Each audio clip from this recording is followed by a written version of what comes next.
Graça e paz lhes sejam multiplicadas em Cristo Jesus. Depois de muitas tentativas, eu espero que dessa vez eu consiga terminar essa aula e enviar a vocês. Eu posso ouvir um amém, muito obrigado, aleluia. Hoje nós entramos numa matéria, na nossa primeira matéria, e nós vamos falar sobre o ser de Deus. Antes de nós entrarmos nos atributos de Deus, nós vamos falar sobre esse Deus que escolheu se revelar a nós. Amém?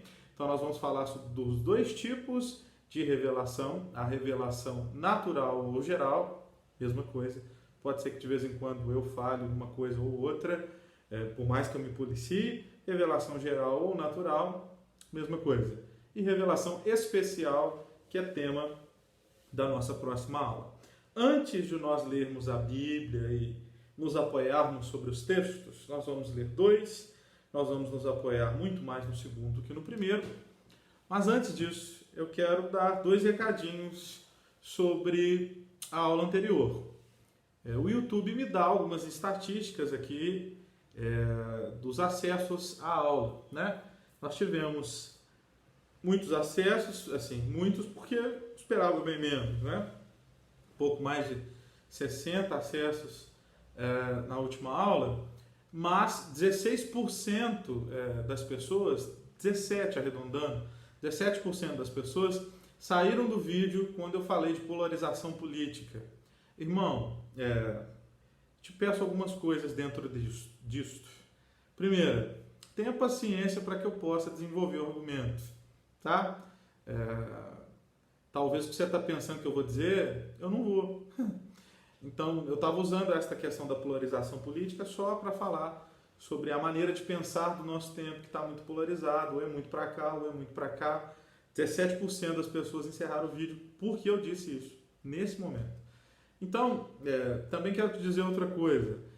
Aprenda, inclusive, com pessoas que não pensam exatamente como você pensa.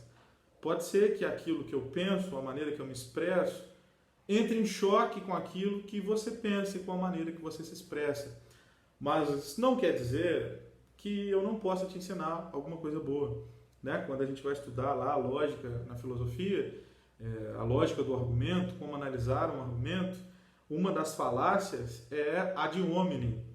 O que isso quer dizer? Ataque a pessoa que fala e assim destrua o argumento da pessoa que fala.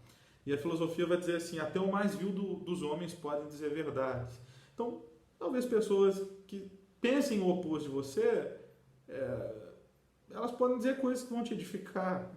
É uma marca também da nossa geração a gente ouvir só gente que pensa como a gente pensa, e isso é ruim para o nosso crescimento pessoal, é ruim, inclusive, para o nosso crescimento teológico. Em teologia a gente vê muita coisa diferente. Pode ser que em muitos momentos, estudando comigo aqui, o que eu estou dizendo entra em choque com aquilo que você já ouviu. E aí você tem que ter paciência para analisar uma coisa e outra. Eu passei por esse processo estudando teologia de ser confrontado muitas vezes com coisas diferentes daquilo que eu tinha ouvido.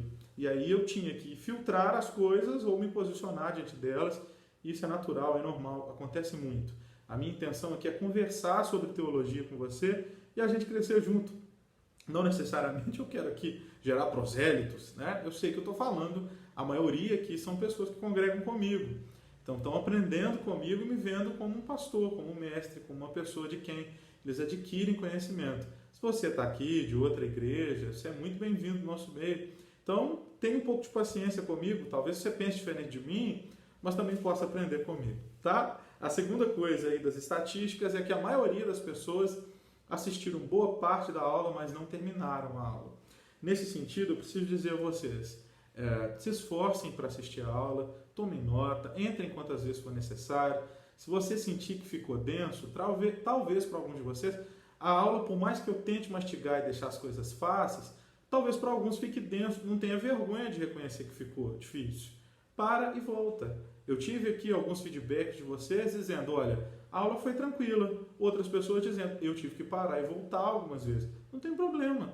Pare e volte quantas vezes forem necessárias para que você cresça. Mas vá até o fim. Assista a aula, tá bom? Porque as informações que a gente vai passando, elas são fundamentais para as coisas que nós estamos construindo.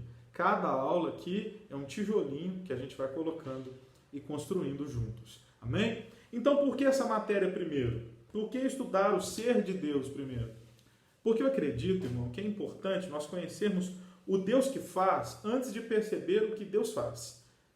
Porque senão lá na frente você vai entrar num pinel e vai dizer, mas por que Deus fez assim?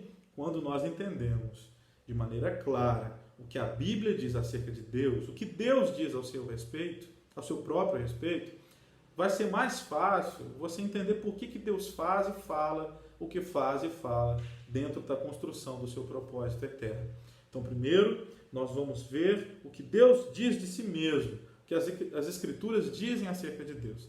Amém? Eu já peço olha, tá vendo? Já peço perdão pela minha dislexia. Eu já estou aqui algumas horas gravando essa aula e, infelizmente, nós perdemos já várias, ou por bateria, ou porque o arquivo corrompeu, ou porque a memória encheu. Então, tenha um pouco de paciência comigo. Eu acho que agora nós vamos até o fim e Deus vai falar conosco. Essa é a minha oração. Que a gente cresça hoje em sabedoria e em conhecimento. Amém? O primeiro texto está em Salmo 19, a partir do versículo 1. Pode pausar aí para você achar. Ok, achou, né? Então tá bom, vamos lá. Salmo 19, a partir do versículo 1. Os céus proclamam a glória de Deus, e o firmamento anuncia as obras de suas mãos. Um dia discursa a outro dia, uma noite revela conhecimento a outra noite. Não há linguagem, nem há palavras, e deles não se ouve nenhum som. No entanto, por toda a terra se faz ouvir a sua voz e as suas palavras até os confins do mundo. 2 tipos de revelação. Uma nós vamos estudar hoje, revelação natural, revelação geral. Próxima aula, revelação especial. Primeira coisa que nós aprendemos aqui sobre essa revelação natural, geral, é que Deus se mostra através das coisas criadas. Na aula anterior nós falamos sobre Deus revelar sempre o seu caráter, as suas características através daquilo que ele faz e daquilo que ele diz nas Escrituras. Então, Deus se mostra através daquilo que ele faz. Ele dá conhecimento ao homem de sua existência, dos seus feitos, de seu poder, através das coisas que cria. A primeira pergunta que pode aparecer aí é, ok, se Deus se revela através das coisas criadas, ou seja, quando eu contemplo aquilo que Deus faz, eu tenho a dimensão que Deus existe e é poderoso, um homem cego teria como saber da existência de Deus, visto que não tem capacidade de perceber as coisas à sua volta? A resposta é sim, porque Deus se revela através das coisas criadas, mas também se revela na consciência de todo homem. Todo homem, pastor, todo homem. É por isso que o que nós estamos estudando chama-se revelação geral, porque ela tem 2 características para ser geral. Primeiro, porque ela não é específica.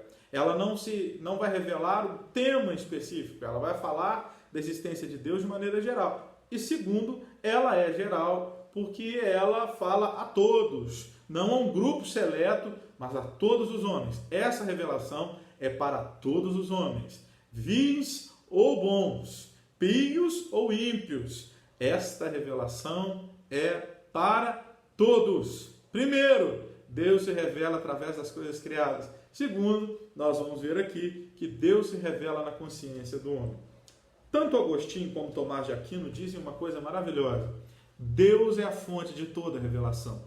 O homem não teria conhecimento de nada se Deus não escolhesse revelar ao homem a capacidade de conhecer. Deu para entender? Agostinho usa uma figura importante e interessante para explicar isso. Ele diz, se existir um homem que enxerga bem, tem as suas faculdades visuais plenas, ele enxerga muito bem, ele estiver dentro de uma sala absolutamente escura, ele não é capaz de perceber o que está à sua volta, mesmo que esta sala esteja cheia de objetos belíssimos. Ou seja, é necessário luz para que se veja o belo, para que se tenha conhecimento. Nesse sentido, Agostinho diz: Deus é a luz. Sem a luz de Deus, nós não podemos compreender nada do que nos cerca. Deus é fonte de toda a verdade. Não só da verdade teológica. Deus é fonte de toda verdade. Você pode glorificar o Senhor por isso? Ele é fonte de toda verdade. O segundo texto aqui, sobre o qual nós vamos gastar tempo e nós vamos analisar melhor, este texto famoso está lá em Romanos, capítulo 1, do versículo 18 ao versículo 20. Você pode pausar para encontrar aí. Romanos 1, do 18 ao 20, estou lendo na versão Almeida Revista e Atualizada.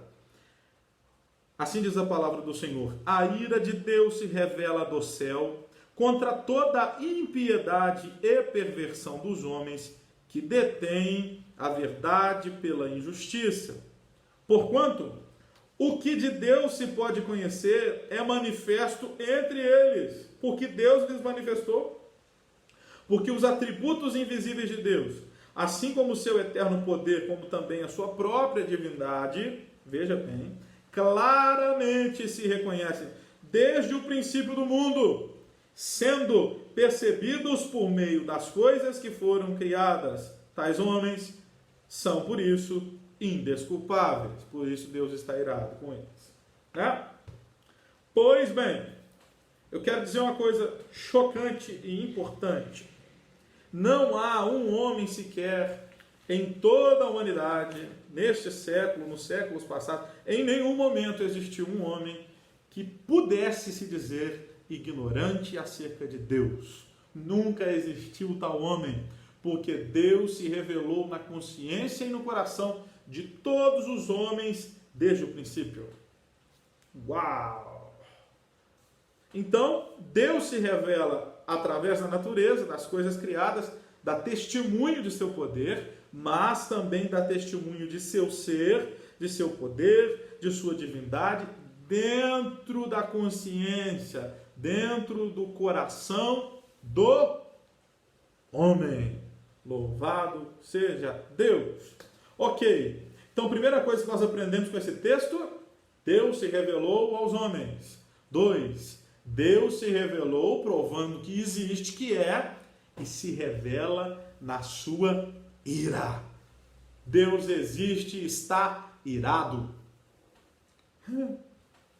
Isso é facilmente percebido porque todas as tribos, todas as nações, em qualquer lugar do mundo, em qualquer era da criação, aonde existia um povo, existia um senso religioso.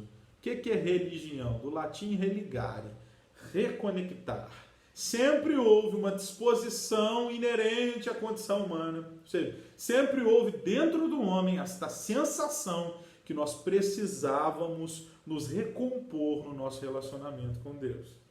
A revelação da maioria maciça dos deuses é de um Deus que está irado. E aí, com o passar do tempo, todas as tribos, de alguma forma, tentaram se redimir deste problema. Tentaram apaziguar a relação do homem com Deus, através de cultos, através de sacrifícios. A posição religiosa do homem sempre foi de tentar reconectar e apaziguar a relação com Deus que está irado. Por que isso sempre existiu? Porque Deus sempre se revelou aos homens nesse sentido.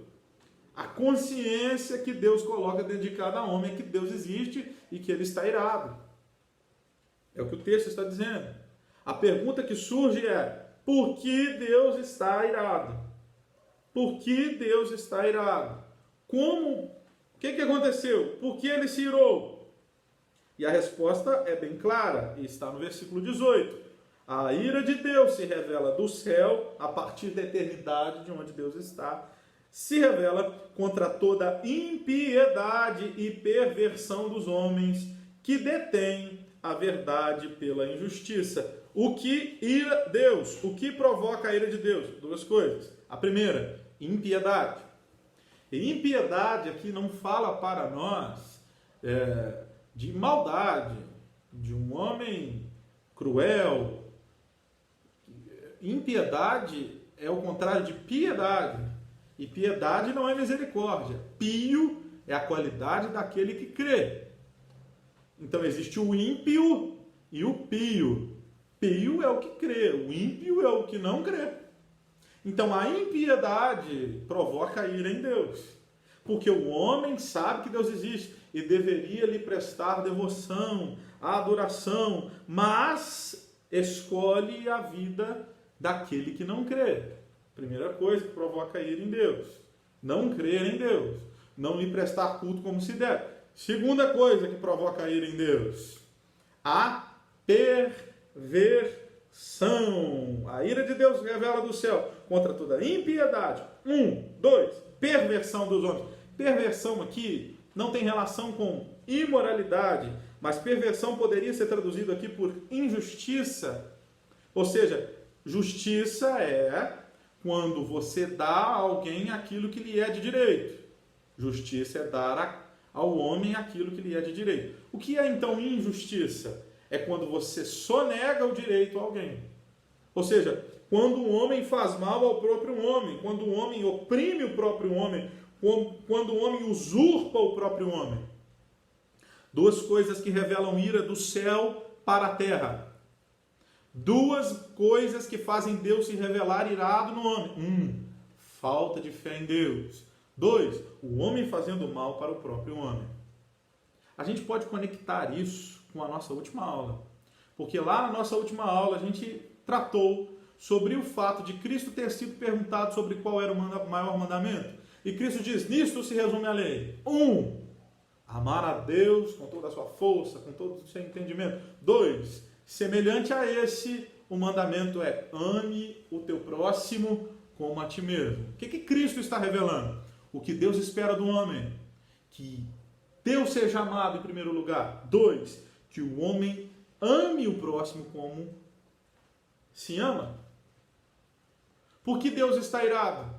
Porque o homem está indo diretamente contra aquilo que Deus espera dele. Deus espera que o homem ame a Deus. Deus espera que o homem faça bem para o próprio homem. E o que o homem faz? Rejeita a Deus e maltrata o homem. E isso provoca ira em Deus. Ok? Aí a pergunta que você pode fazer é, como que nós chegamos aqui? Como que nós nos tornamos seres ímpios e perversos? Como que a gente chegou aqui? Se a revelação de Deus está dentro de todo homem, como o homem se tornou ímpio?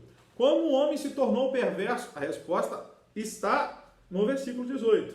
A ira de Deus se revela do céu contra toda impiedade e perversão dos homens que detêm a verdade em injustiça. Deter aqui tem o sentido de reter abaixo. O sentido de afogar mesmo, de manter embaixo. Como pegar uma pessoa, tirá-la do ar e afundá-la na água. Sufocar a verdade. O homem tem a verdade, mas ele detém a verdade em injustiça. Se a verdade promove justiça, o homem sufoca a verdade vivendo em justiça. Compreende isso? Por que o homem precisa sufocar a verdade? Porque a verdade está revelada em todo homem. Que Deus é santo, que nós devemos ser gratos a Deus, que nós devemos adorar a Deus. O homem tendo essa verdade em si e não conseguindo lidar com isso, esta condição inerente de crer em algo que o transcende, trazendo para uma linguagem mais fácil, essa condição que o homem tem de buscar algo que está acima dele, como o homem não consegue lidar com isso, ele sufoca a verdade em injustiça. Qual é o resultado desse sufocar da verdade? O homem se torna incrédulo, ímpio, e o homem passa a fazer mal para o outro, perverso. E isso provoca ira em Deus. Rapidamente pode surgir uma questão na sua mente. É justo isso? É justo que Deus coloque a verdade em nós, a gente não consegue lidar, ele fica com raiva da gente? É justo. E Paulo explica por que é justo no versículo 19. Porquanto, o que de Deus se pode conhecer é manifesto entre eles, porque Deus lhes manifestou. Ou seja, está todo mundo sabendo. Versículo 20. Versículo 19 que eu acabei de ler, né? Agora o versículo 20. Porque os atributos invisíveis de Deus, assim como seu eterno poder, como também a sua própria divindade, claramente se reconhecem desde o princípio do mundo, sendo percebidos por meio das coisas que foram criadas. Ou seja, as coisas estão claramente manifestas. Onde? Nas coisas que Deus fez e na consciência do homem. Está claro. Está mostrado para todos. Está feito. Todo mundo sabe. Está dentro de todo homem. Mas o homem sufoca essa verdade. É justo que Deus se ire, porque o homem tem condição para ser pio. As coisas estão manifestadas a ele. Perdão por ficar repetindo, porque é para mastigar mesmo. Essa conversa sobre teologia é para a gente mastigar. E aí a gente precisa analisar o começo desse 19, porque ele pode dar a ideia errada. Porquanto que de Deus se pode conhecer. A primeira impressão que isso pode dar é tudo que se pode saber a respeito de Deus, ou seja, todas as informações da completude de Deus foram ditas. E não é isso que o texto está dizendo. Tudo que se pode conhecer acerca de Deus tem relação com a limitação do homem de compreender quem Deus é, porque Deus é infinito. Óbvio que nós não teríamos como ter acesso à plenitude da infinitude de Deus, porque a gente é finito, não é? Daqui a pouco a gente vai ver aí, nas próximas aulas, os atributos incomunicáveis de Deus. Quando Paulo fala aqui que os atributos de Deus, o que são atributos? Atributos são características que definem um ser. Por exemplo, eu tenho como atributo barba, em barba preta. Eu tenho como atributo o princípio de uma calvície, que pare por aqui. Amém. E tá bom, né? E atributo do Davi. Qualidades que o Davi tem que definem quem o Davi é. Mostram quem o Davi é. Atributos. Então, existem atributos de Deus, a gente vai ver isso nas próximas aulas, que são incomunicáveis. O que isso quer dizer? Atributos incomunicáveis são coisas que Deus é, que não foi impartido no homem, que não foram impartidas, compartilhadas com o homem. Por exemplo, o homem não é infinito, Deus é. O homem não é imutável, Deus é. Deus é onisciente, onipresente, onipotente, Deus não muda, Deus é eterno, infinito e imutável. O homem não. O homem é finito, o homem muda. A sociedade que cerca o homem muda, e isso faz o homem mudar. Percebe? Esses são os atributos incomunicáveis. Mas existem atributos que Deus comunicou a nós, que Deus partilhou com o ser humano. E isso que Deus partilha no homem, faz o homem ser absolutamente superior aos animais. Se você pegar aí o animal que é geneticamente mais parecido com o ser humano, eu não sei se eu acho que é o chimpanzé, não é? Tem 90 e poucos % de similaridade genética com o homem. Pega aí um chimpanzé, vamos chutar aqui, não tenho certeza dessa informação não. Então, vamos chutar aqui, o animal mais parecido com o ser humano é o chimpanzé. 90 e poucos % de similaridade genética. Que dia que a gente viu um chimpanzé construir um pregador de roupa que seja? Que é 2 pedacinhos de pau com um araminho no meio fazendo uma mola. O chimpanzé nunca construiu nem que seja um pregador de roupa, quanto menos a roupa, quanto menos um avião, quanto menos viagem para Marte. Percebe? Deus comunicou atributos em nós que nos fazem absolutamente superiores a tudo. Deus nos deu inteligência, Deus nos deu criatividade, Deus nos deu arbítrio, Deus nos deu consciência. O ser humano tem consciência, ele pode observar a sua existência, ele pode pensar sobre si mesmo. Que dia que você viu um cachorro na beirada da rua assim, não sei se eu fiz a escolha certa, eu acho que está me doendo. Cachorro tem isso, tem consciência, tem capacidade de abstrair, de pensar acerca da sua própria existência. Não significa a sua existência. Então tem alguns atributos de Deus que Deus nos comunicou, outros não, mas mesmo os que Ele nos comunicou são invisíveis. Os atributos de Deus são invisíveis, não é isso que o texto está dizendo para nós? E parece que Paulo está sendo paradoxal, que ele está dizendo uma coisa que vai dizer de maneira oposta e anular a primeira. Porque ele diz assim, os atributos de Deus são claramente percebidos pelo homem. Como que a gente percebe uma coisa invisível? Uhum. A resposta é simples. Estas coisas que Deus nos revelou e estas maneiras que Ele usou para nos revelar se comunicam harmonicamente. Não entendi nada, eu explico. Deus se revela na natureza. Amém? Se você pegar um microscópio e olhar lá, eletrônico, você vai encontrar lá as estruturas do átomo. Grossamente falando, você vai encontrar um negócio com menos massa girando em torno do negócio que tem mais massa, né? Um elétron girando em volta de um próton, um elétron girando em volta de prótons. Esqueci o nome disso aqui. Orbitar. Ou seja, algo que tem mais massa faz o que tem menos massa ficar em órbita dele. No micro. Olhando a matéria aqui, microscópio eletrônico. Aí você pega e olha no macro, através lá de um telescópio, você vê o quê? Objetos de mais massa, por exemplo, o nosso Sol, que é uma estrela, fazendo com que objetos de massa menor entrem em sua órbita. Gravidade e tal. Os planetas giram em torno das estrelas. E aí a gente vai perceber assim, peraí, parece que existe uma assinatura aqui. No micro tem uma mecânica, uma maneira de acontecer que é similar à do macro. Deus. Como que a gente pode olhar para isso e ver Deus? Por quê? Deus se revela nas coisas criadas, mas Ele também se revela na nossa consciência. E também se revelou impartindo em nós coisas que Ele é. Essas coisas conversam. E você chega nessa dimensão de Deus é, Deus faz. Essas coisas estão reveladas para nós. Só que o homem, por não conseguir lidar com algo que é invisível, ele submete a verdade ao afogamento. Detém a verdade em injustiça. Um cientista, a gente já falou disso, da mentalidade empirista da nossa geração, um cientista pode pegar aí um experimento, um meio de cultura, sei lá, um experimento lá num vidrinho, um microscópio e dizer, tá vendo? Não é a fé a base para se conhecer. A base para se conhecer é o experimento. Eu tenho aqui dados, escritos de maneira tão equilibrada, tão rígida, que se outro cientista fizer o caminho que eu fiz, ele encontra o mesmo resultado. É assim que se conhece.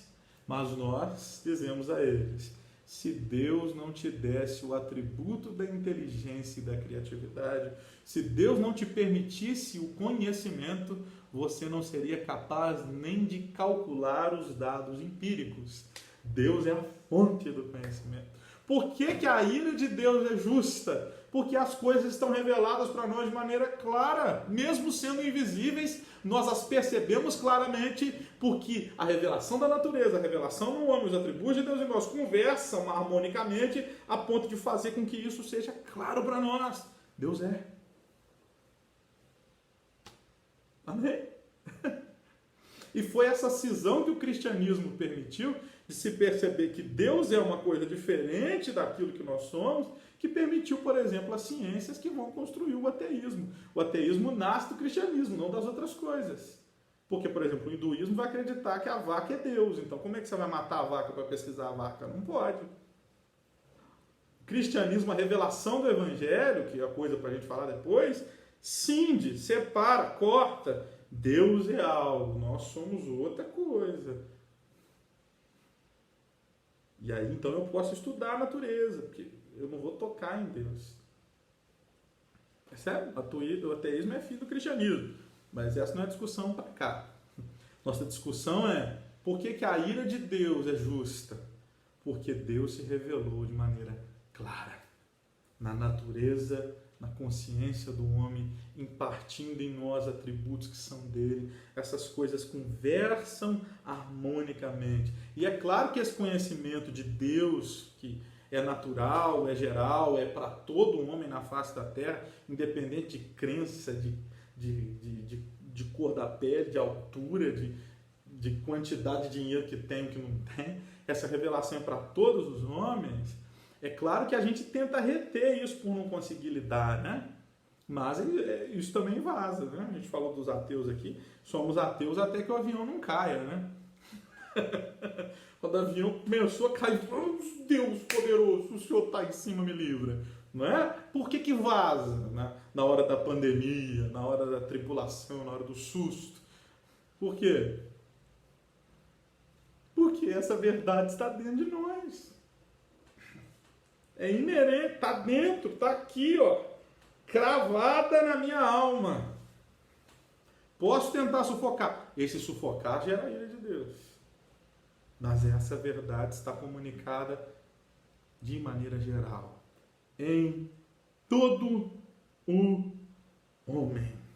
E a iniciativa disso tudo é de Deus. Deus escolheu se revelar. Deus manifesta na consciência do homem. Deus manifesta na natureza. Deus se ira. Parte de Deus. A iniciativa é de Deus. Até o desejo de adorar vem de Deus. A Bíblia não vai falar sobre isso. Que até essa vontade que a gente tem de Deus é Deus que proporciona a nós. O movimento é de Deus para o homem. Louvado seja Deus. Louvado seja Deus. E aí a pergunta que a gente pode fazer é: e agora, hein?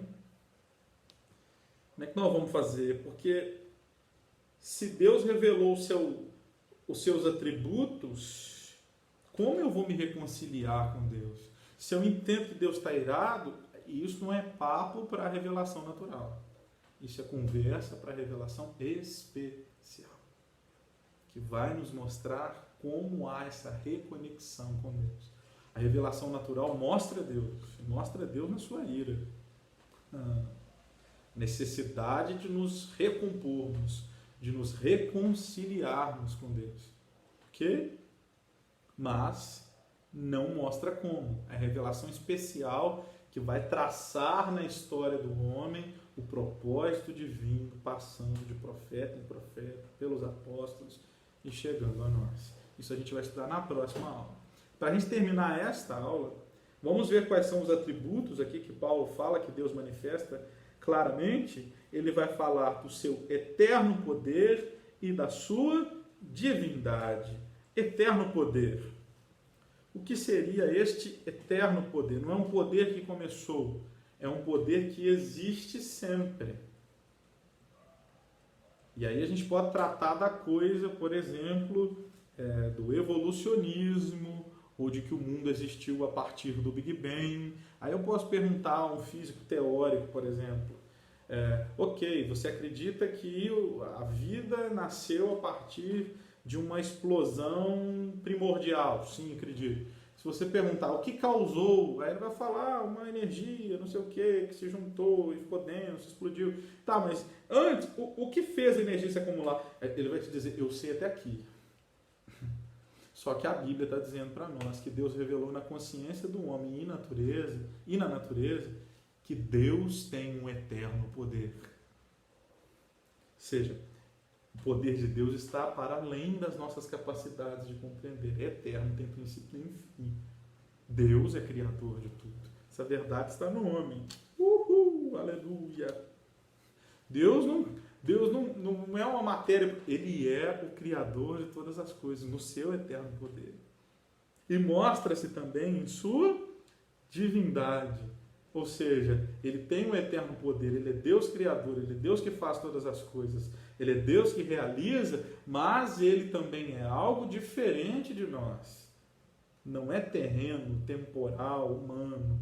Ele é superior a nós. Absolutamente superior a nós. Ou seja, desde Adão, desde o primeiro homem até agora, o que acabou de nascer dentro de nós, inato, nasceu com a gente, não foi criado.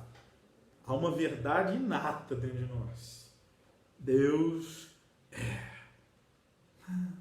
Glória a Deus. É divino. O seu poder é eterno. Então a glória de Deus, ela brilha dentro do homem e fora do homem. E essas coisas conversam. Existe algo dentro de mim, eu preciso me consertar com Deus.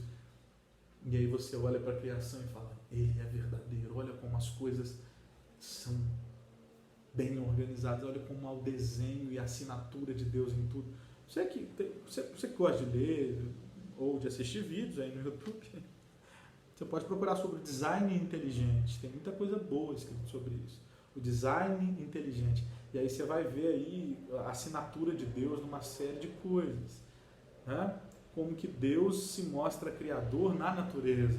Uma série de padrões que vão se repetindo em muitas coisas criadas, como se Deus assinasse a criação e mostrasse na criação que Ele é Deus e que Ele fez todas as coisas. Que esses padrões não poderiam se repetir pelo acaso. Não é? Há um Deus criador. Amém? O que aprendemos através da revelação geral ou natural? Resumão. Deus se manifesta nas coisas criadas. Deus se manifesta na consciência do homem. Deus impartiu em nós atributos dele. Essas coisas conversam em harmonia e nos provam que Deus é verdadeiro, que Deus faz. Essa revelação é para todo homem, em todas as eras. Amém? Que a graça e a paz do Senhor sejam multiplicadas sobre a sua vida. Até a próxima aula e espero vê-los em breve. Dúvidas, por favor, me procure no Zap aí, no WhatsApp, e eu responderei elas na próxima aula. Amém? Que a graça e a paz do Senhor sejam multiplicadas sobre a sua vida, que a provisão de Deus esteja sobre a sua casa nesses dias difíceis. Amém? E não vamos nos desconectar não, irmão. Vamos tentar manter aí sempre o contato entre os irmãos. Tá bom? A igreja não para. Que Deus te abençoe em nome de Jesus.